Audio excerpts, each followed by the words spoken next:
E o que você vê do próprio Ethereum? Que até pouco tempo atrás, né, que agora ele teve uma alta e a galera falou, não, o Ethereum já morreu, o Ethereum já era. Você pega o próprio gráfico do Ethereum contra o Bitcoin, ele só vem perdendo valor aí desde 2022. O que você enxerga dele hoje? Então, faz uns 2 meses que o gráfico ETH-BTC chegou na estrutura de fundo, né? Quando você olha em tempos gráficos maiores. E aí, fazendo essa alusão, por exemplo, lembra que eu te falei do terminal price, que é o preço de topo que seria perto dos $200 mil? As altcoins no ciclo passado só começaram a andar depois do Bitcoin chegar perto do topo dele. Porque imagina que você é investidor de cripto. Tua mão maior está em Bitcoin. Tu vai ficar girando a hora toda ou tu vai esperar o teu ativo chegar no topo e depois realizar um pedaço e migrar? Então o fluxo funciona assim. O Bitcoin ele manda no ciclo até ele chegar perto do topo dele. No ciclo de 21 foi o banimento da China. Coincidiu muito, né? Ele começou em fevereiro de 2021 a fazer alguns indicadores de topo. E aí não aparecem todos de uma vez só, né? Tem vários indicadores de topo. Mas, por exemplo, eles começam, topo. Aí você, opa. Aí o mercado começa a ficar de lado assim. E aí quando começou a fazer topo, todos ao mesmo tempo, o mercado cai, aí vem, foi banimento da China que bloqueou. Mas mesmo com banimento, 2, 3 meses depois ele bateu o topo de novo, né? Então não tem muito sentido esse negócio do Caiu banimento. 50% para voltar depois para os 60 e poucos mil. No nosso ciclo a gente não chegou ainda. Eu digo que ele não está barato, né? A gente estava conversando aqui antes. O MVRV é um indicador muito usado, clássico, mas as pessoas têm dificuldade de usar esse indicador e entender como ele funciona. E sabendo da blockchain que é transparente, você pega o preço realizado geral, né, que é o preço da última vez que cada Bitcoin ou Satoshi foi movimentado em todas as carteiras da última vez, você tem um preço hipotético médio da rede. Por que médio? Você não sabe quando é que ele comprou, mas que ele parou na carteira e segurou ali, foi naquela data. Teve Então, a transação que movimentou da carteira. hoje está nos $51 mil. Então, quem compra hoje Bitcoin em 114 está pagando um prêmio de 2,3. Bitcoin 114 mil dá 2,28, algo mais. Então, você paga um prêmio. Mas não quer dizer que ele não possa ficar mais caro. Nos estudos do MVRV, normalmente ele passa o 3 ou 3,5, aí ele começa a ficar caro. E aí você tem as movimentações. Por exemplo, eu olhei todos eles. No ciclo passado foi a quase 4. No ciclo de 21. E eu estou falando de um ativo que já era grande, o Bitcoin. Existia o debate que o Bitcoin não ia crescer tanto porque ele já era enorme.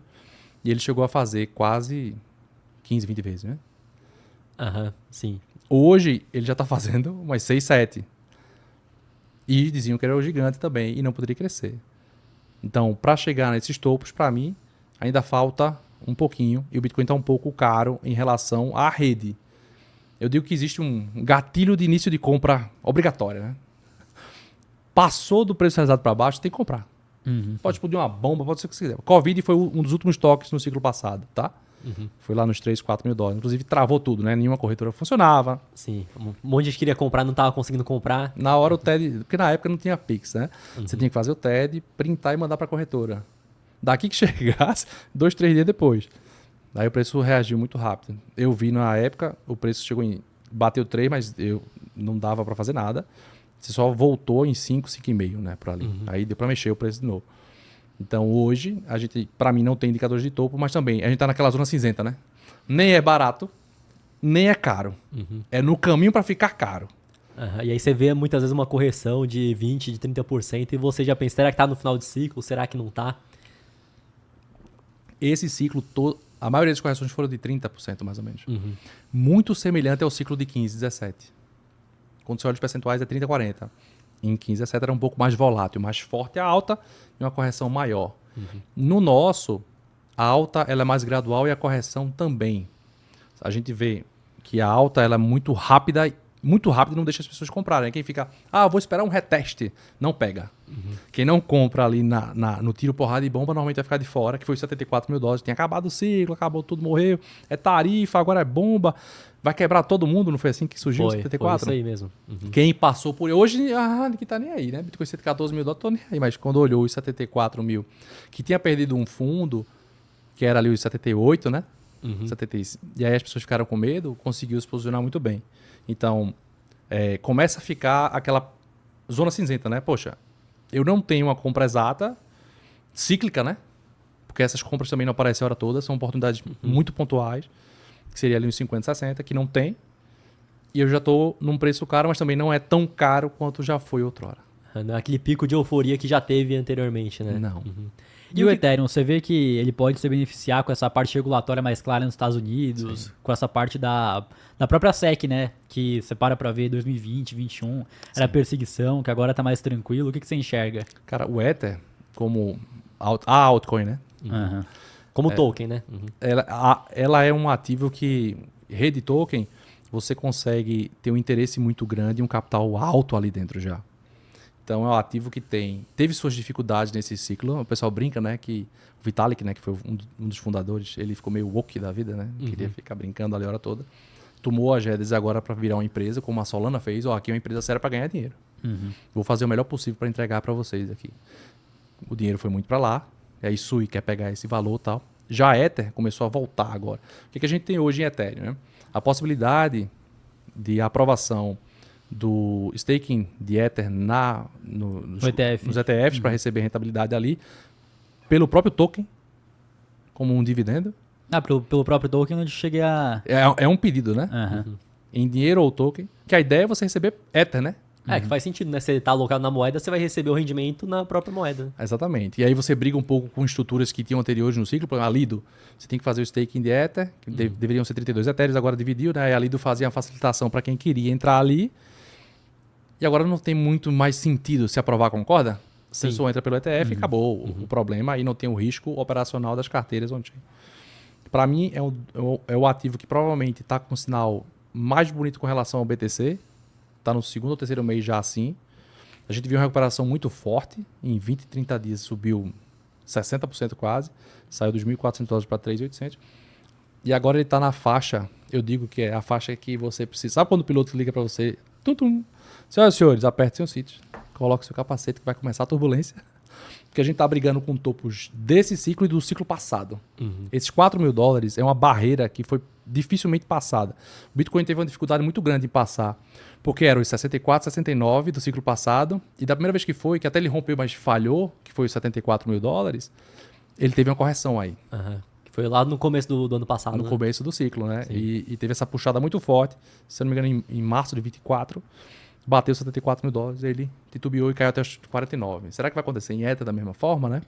Porque muita gente teve a oportunidade de comprar Ether barato nesse ciclo. Já Bitcoin não teve. Não teve chance das pessoas comprarem Bitcoin barato nesse ciclo. Toda vez que uma pessoa que chegou há 2 anos, ela vai pegar Bitcoin pelo menos acima de 50 mil. Ela não pega mais barato. Então, isso por si só faz o preço, esse realizado que eu falei, subir. Sim. E fazer com que o lucro dela seja menor, né? Hoje ela está com 2 vezes um pouquinho o lucro, né? E, por exemplo, respondendo a tua pergunta do Ether, cara, na minha carteira eu gosto do Bitcoin Ether Sol. O Ethereum estava cansado, né? Atrasadinho pro Enem, né? Não acordou, ficou lá para levantar. E agora, ele chegou, opa, eu estou no jogo ainda. E quem tem a paciência e não fica desesperado pelo preço de tela, que às vezes o preço de tela não reflete a tecnologia em si, né? Eu acho que o Ether acabou de inaugurar a ação na Nasdaq agora, não foi? A Fundação Ethereum, se eu não me engano. Isso eu não cheguei a ver ainda, não. Eu estava olhando isso agora, salvo engano. Não sei se precede, mas estava querendo. Mas com os ETFs pegando tração, inclusive em volume, a gente vê os ETFs de Ethereum pegando volume muito grande. Você tem a empresa do Trump comprando Ethereum a rodo, né? E já há bastante tempo ainda, né? Já há bastante tempo. E ajustando o mercado para que as soluções que Ether tem consigam navegar de uma forma mais tranquila. Por exemplo, a SEC, ela está tirando os processos das empresas que estavam levando porrada, né? E agora com o mercado mais livre, as soluções que o Ethereum tem, que são fantásticas, por exemplo, você usar, não é só no Ethereum, mas o grande volume está lá, a Aave é uma solução fantástica. Você quer vender Bitcoin um pedaço desse, você não precisa vender o Bitcoin em si, você deposita ali. Apesar de não garantia, pega os dólares. Apesar de não ser Bitcoin em si, o WBTC, mas está tão forte sendo usado que é uma solução muito boa para quem quer fazer essas montadas de posição sem se desfazer do ativo. Que do jeito tradicional não existe como. Concorda? Sim. Não tem como. Não tem como você pegar suas ações e dar como garantia e tirar o dinheiro, né? Ainda não. Né? Provavelmente vai surgir. Os bancos foram liberados agora para oferecer produtos em cripto, né? De uma forma mais livre, mais tranquila. Que a SEC não estava deixando. Então o Ethereum, para mim, tem uma vida ainda longa pela frente. E o Bitcoin, no ciclo passado, bateu próximo dos 70 mil dólares. O Ethereum chegou a quase 5, né? 4.700, 800. Sim. Agora não me lembro exatamente.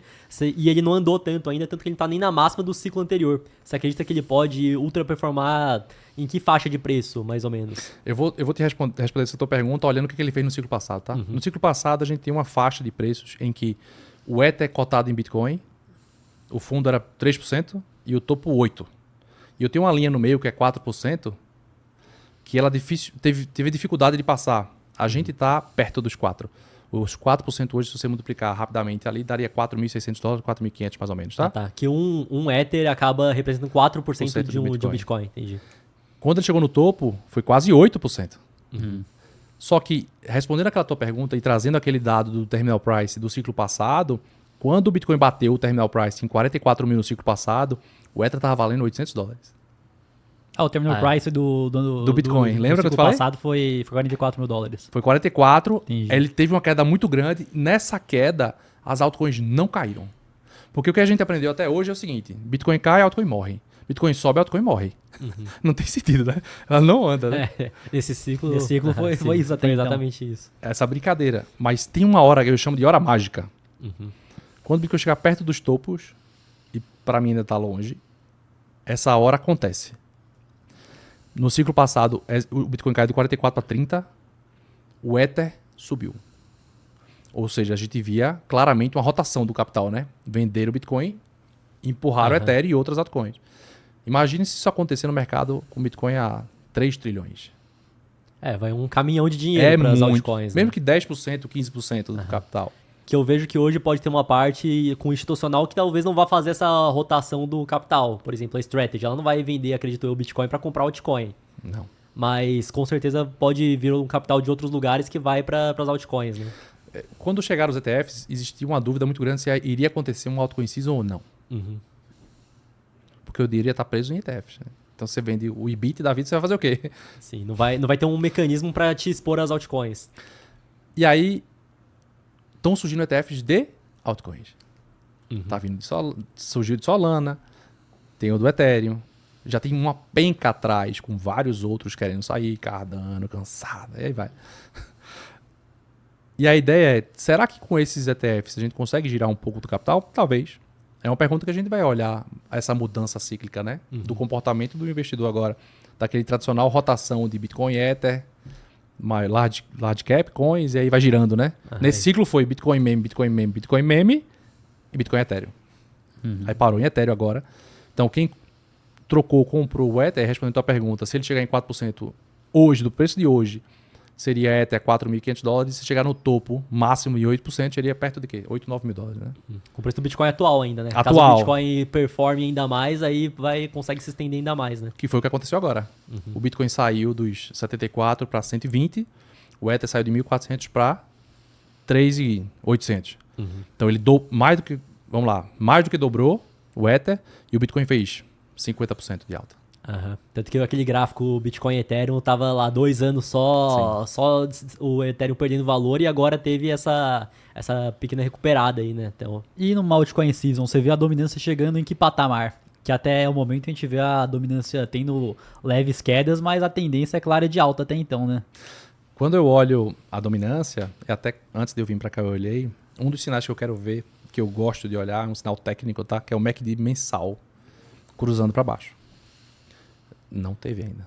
E o RSI mensal, ele ficou muito mais alto do que foi no ciclo passado. Então, o interesse é claro. E aí, eu vou te devolver a pergunta. Quando a gente olha Bitcoin, eu não posso só olhar preço de tela. Eu preciso olhar o porquê ele foi criado. Ele foi criado em 2008, 2009, depois da quebra do Lehman Brothers. A gente está com um cenário bem parecido, de novo, de moeda fiduciária e muitas empresas conectadas com dívidas e dívidas e dívidas negociadas e renegociadas, até quando a gente viu o problema da USDC, da Circle, em 2023, que teve o de PEG, né? Porque 30% dos ativos tradicionais estavam naquele Silicon Valley Bank. E aí o pessoal, quando ele quebrou, as pessoas, o USDC vai embora porque meus filhos brincam, não vai de arrasta para cima. Porque tá 30% lá. Aí no domingo, isso foi na sexta de noite. No domingo o governo avisou, vou salvar. E a gente está vendo um cenário semelhante. Quando você olha o código-fonte, o primeiro bloco do Bitcoin, a notícia do Time está lá. Tá, exato. É. Que recuperou, teve a quebradeira do banco lá, o Estado resgatou. Resgatou os amigos e deixou os outros morrerem. E aí é que tá, a gente tá de novo no mesmo lugar, né? Então, a gente tá olhando o Bitcoin não como ativo especulativo de valor, mas ele fundamentalmente tem uma coisa, e aí eu sempre digo, qual o preço da liberdade para você? Depende, eu vejo que depende da situação sempre, né? Então, o preço da liberdade pro cara da Venezuela é diferente do preço da liberdade pro cara dos Estados Unidos, que tá muito mais tranquilo com relação à parte econômica do país, né? Só que eles começaram a ter o gostinho. Lembra que eu te falei do dólar sangrando? O gostinho da inflação alta, que não era vista desde 86. Eu nasci em 86. Eu tô velho já. E a ideia é, se o investidor começou a olhar a renda fixa lá americana não tá ajudando muito mais com a inflação, que é o brasileiro, né? A gente tá acostumado, né? A cada década o Brasil passa por isso, né? Lá não é bem assim. Várias décadas sem passar por problema de inflação. Aí fala, não, o Brasil tá com 15, se ele quer, ótimo. Isso é tudo bem, você vai continuar perdendo da inflação real. Até quando começou a inflação lá, o Paulo falava, não, que a inflação é transitória, que vai passar. E no final das contas a gente viu que a história foi outra, né? É que nem o aumento de juros, é transitório também. Não, vai ser só por um período, nunca mais desce. Vai ficar lá. Talvez possa ficar alto. Quanto tempo? A gente não sabe. Então, a inflação americana... ela tá a europeia já está bem alta, né? Apesar dos juros do Banco Central tá descendo lá, mas o custo de vida está caro. Então o brasileiro já está acostumado com o custo de vida alto, é caro, né? Então o Bitcoin vem para ajudar nessa parte do teu portfólio aí e garantir o teu poder de compra. Por exemplo, existem os cálculos, né? Bitcoin em Apple, né? Em iPhones. Quanto um Bitcoin compra no iPhone? Já hoje, múltiplos, né?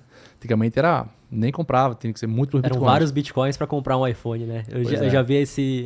Acredito que a partir de 2017, né? 2017 era o iPhone 8.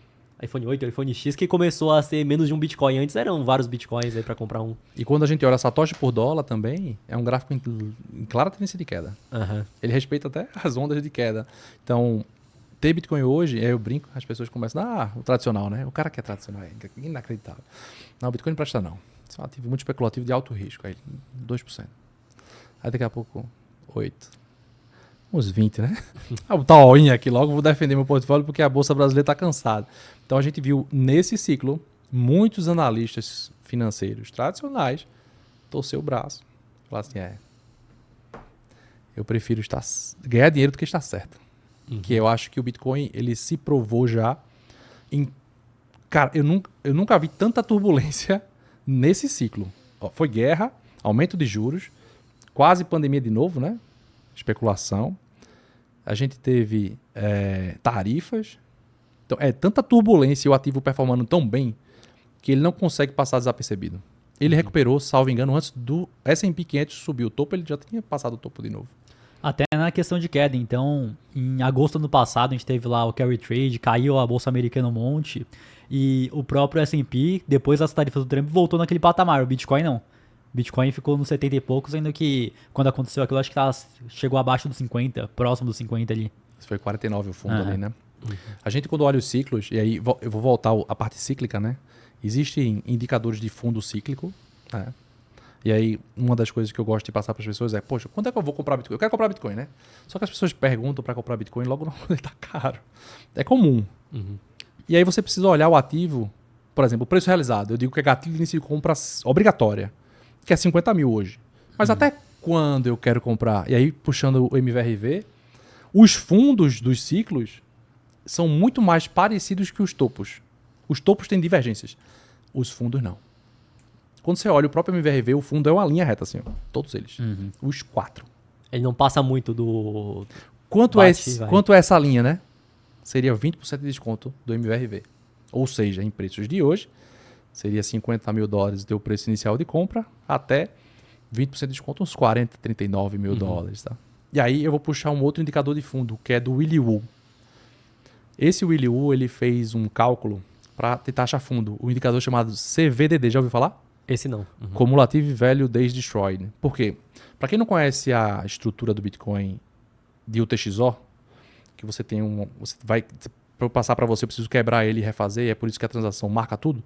Eu consigo voltar todas essas quebras para cá. Inclusive, tem um estudioso antigo do mercado cripto que chama Thomas Blammer, que ele vê uma coisa chamada liveness, tempo de vida desses UTXOs, e começa a mexer muito, a gente está perto de topos. O CVDD, nesse ciclo, sabe onde é que ele estava? Não. $15.680. Olha onde é que o preço foi. Então, quem tem o olho e sabe que existe, quando você bota o CVDD em todos os ciclos, e aí volta aquela, ele é ninja, ele acerta tudo. Não.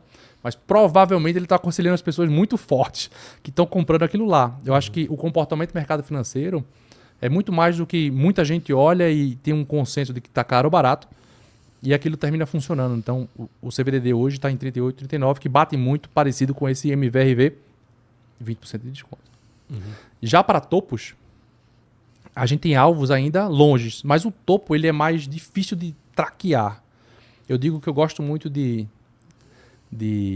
analisar o Bitcoin no sangue. Porque a gente olha os modelos de precificação e todos eles, quando foram estudados, que foi originados lá de 2019, né? A Coinmetrics teve uma conferência de Bitcoin, ela falou assim, eu consigo pegar os dados on-chain e consolidar numa tabela, por exemplo. Aí a pessoa, opa, se eu consigo pegar tudo aqui, eu consigo testar vários modelos. E começou a guerra de modelos. Todos eles, a maioria desses modelos foi de 2019.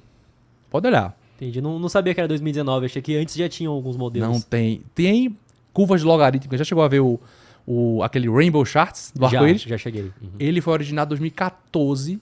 Vê que legal. Esse indicador é muito legal. Que o pessoal nesse ciclo dizia que o arco-íris quebrou, né? E ele ia pegar a botija de tesouro, de ouro embaixo lá do Oil lá, né? Esse gráfico de log, né, de Rainbow Charts, que são aquelas faixas coloridas, ele foi originado de uma curva logarítmica matemática de 2014, lá nos fóruns antigos de Bitcoin. Ele foi criado quando o Bitcoin valia $600 e ele projetava Bitcoin em 21 a perto de 100 mil. Chegou perto ou não chegou? Chegou. Só que é uma média, se você prestar atenção. Não é que ele vai bater o preço exato. O preço do Bitcoin, ele fica costurando ela. É um mais ou menos ali. E hoje a gente chega. O cara, com 2014, prevê um Bitcoin onde ninguém usava perto dos 100 mil, que é uma curva de adesão. É muito interessante ver isso. Então, esses modelos estão sendo cada vez mais utilizados. É interessante, talvez porque as pessoas antigas dos mercados estejam voltando a utilizar o mercado. A gente começou a ver moedas velhas serem mexidas. Igual você comentou da época do Satoshi, quantos Bitcoin eram? 80 mil. Bitcoin. E para mim, são momentos em que você causa um medo no mercado. A gente já teve isso nesse ciclo algumas vezes. Lembra da Alemanha vendendo Bitcoin? Também. 59 mil. Péssima decisão, concorda? Com certeza. Olha na tela. Vai ficar de lição para os outros países não venderem dessa forma, acredito eu, né? Estados Unidos também vendeu. Foi 70 e pouco. Aí essa baleia, 80, eventualmente ela vai se arrepender. Não vai se arrepender porque ela fez um lucro brutal, né? De bilhões de dólares. Mas... eu até fico pensando sobre isso. Que o que será que essa pessoa fazia da vida dela para que ela não mexesse nesse dinheiro durante tanto tempo? Porque eu vejo dessa forma. Então, a partir do momento que você vai realizar uma venda e o seu patamar de vida vai mudar, você acaba tendo uma tendência muito maior a fazer isso. Sim. Agora, para subir tanto e não ter realizado nada durante... mais de uma década, né? Querendo ou não. Mais de uma década. E realizar agora, não sei se já era um bilionário, algo assim. Será que só tem essa carteira? Acredito que outras pessoas têm acesso também a outras tem carteiras. todas as do Satoshi, além do Satoshi deve ter, se eu não me engano, acho que era quase 15% das moedas hoje estão naquele modelo de endereço antigo. Velho. E a ideia do Satoshi são múltiplas moedas, né? Não é uma... O pessoal pensa que é uma carteira só, né? Exato, não é. São sim. múltiplas carteiras que para mexer dá um trabalho danado. Imagina pegar todas as palavras-chave. Será que ele tem um bloquinho em cada uma, né? Anotado? Na época nem era palavra, né? Acho que era outro modelo Sim, ainda. Né? Sim. Começou com aí 12, depois 24, aí foi aumentando, né? Mas ele precisa guardar essas informações de acesso, né? Se eu não me engano, só de Satoshi era mais de 10 mil carteiras, algo assim, São né? 20, acho que são 20 mil carteiras. 10 acho que era 20 isso. 20 mil carteiras, que para você mexer demoraria muito tempo, né? É o debate da computação quântica, etc, Sim. de segurança. E para você que quer comprar criptomoedas ou investir no exterior, a parceira aqui do podcast é a Quantifury, corretora internacional 100% taxa zero. E fazendo seu primeiro investimento equivalente a $50, você ainda ganha uma recompensa em Bitcoin. É só escanear o QR Code que tá aqui na tela ou clicar no link da descrição.